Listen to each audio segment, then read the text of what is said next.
Hey there, fools. T here with my impressions of ARMS, the global test punch. So I'm just going to talk about that over some gameplay. I'll have a extended gameplay after my little commentary here. But I just want to give my thoughts on ARMS and let you guys know what I think about it.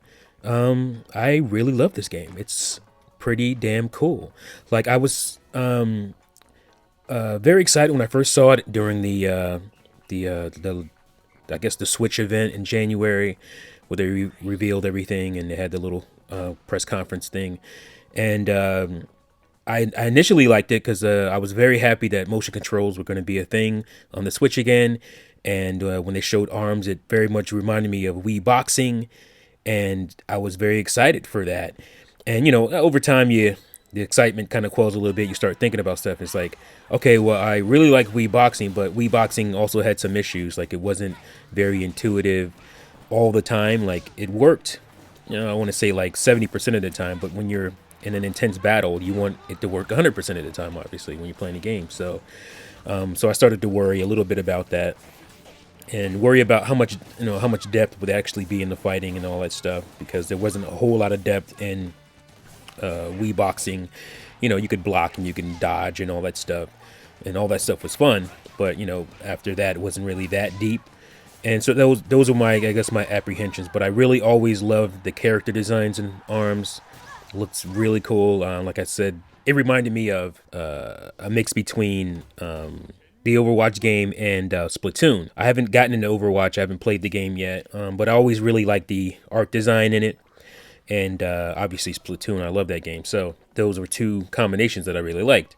And finally getting my hands on the game, yes, there is a lot of depth to this game. And the biggest thing is that the controls freaking work, and they work all the time. You can't come into this game doing what you used to do back on the Wii, which is just swing, swing, swing, swing, swing. This game recognizes nuance in your control, your movement, so you have to be conscious of that all the time. And it's very intuitive, like how to block and how to curve your punches and the charge combination thing, and all that stuff works really well. And it's just really fun. Like, you'll see me playing with my son here from time to time. The first global test punch I did was with him. I was a little bit drinky at the time. So I probably lost a little bit more because of that. Play with him, you'll see split screen stuff. That's usually me and him. Sometimes it'll just pick him with another random player. But it just all worked really well. It was fun. It was intuitive. The controls worked. You weren't sitting there feeling like you were fighting with the controls instead of your opponent. And I just loved it. It worked. And you'll see me mostly Ninjara here when I'm doing my solo thing, because Ninjara is love, Ninjara is life. Ninjara will probably be my main because I latched onto him very quickly after using him. Took me a while to get around to using him. This video is kind of edited out of sequence as far as who I used first, a little bit. And I just kind of attached to him. Once I used him, I went to somebody else, and it was like, Ninjara, man. I got back to Ninjara, and I started beasting with him. So Ninjara will probably be my main, unless somebody takes the crown. So yeah, it's like I said, the game is very deep, and at this point, it's kind of hard to say, can I master it or can I not?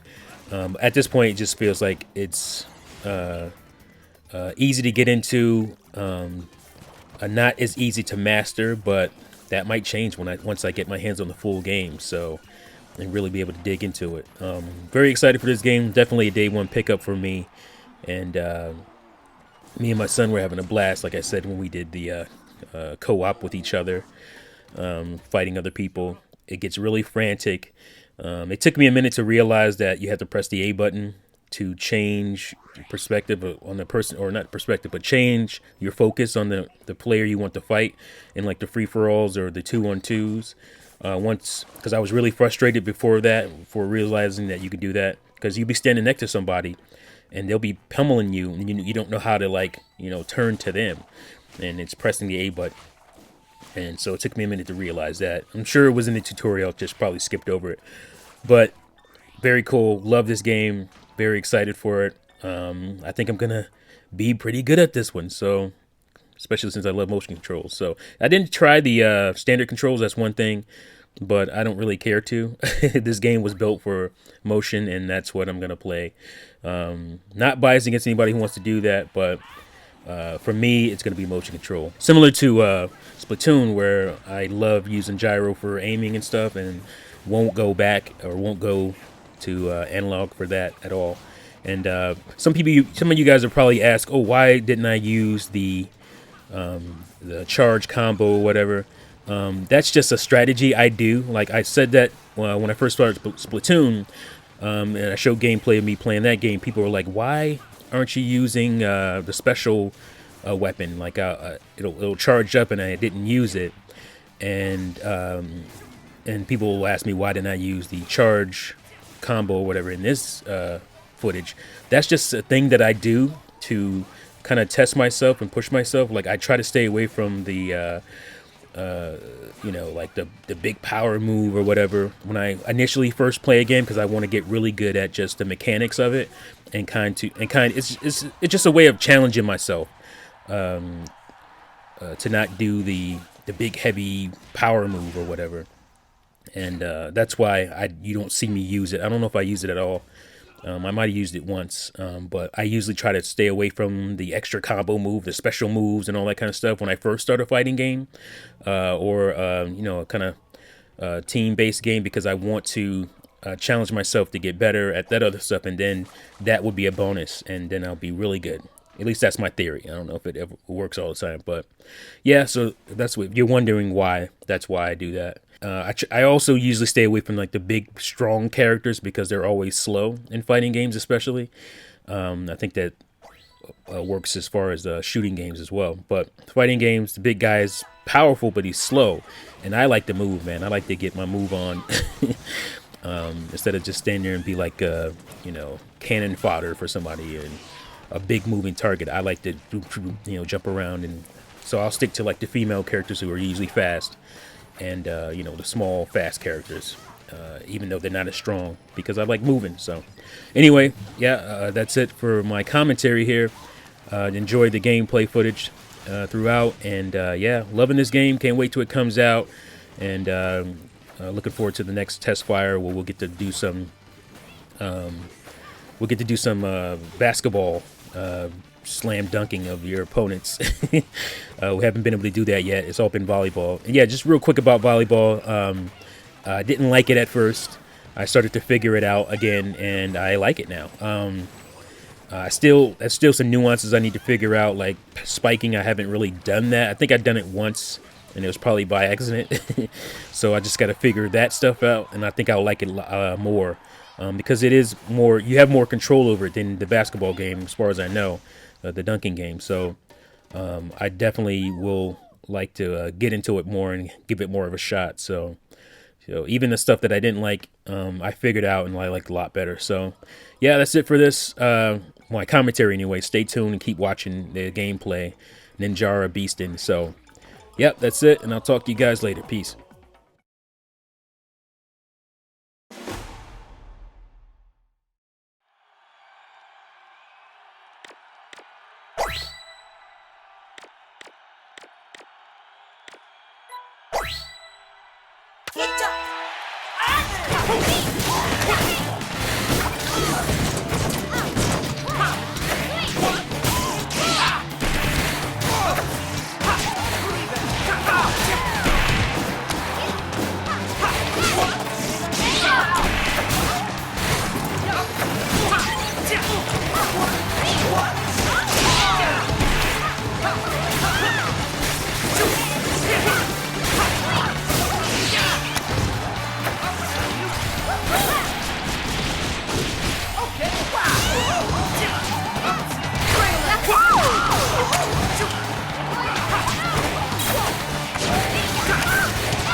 完蛋！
吉名に。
저런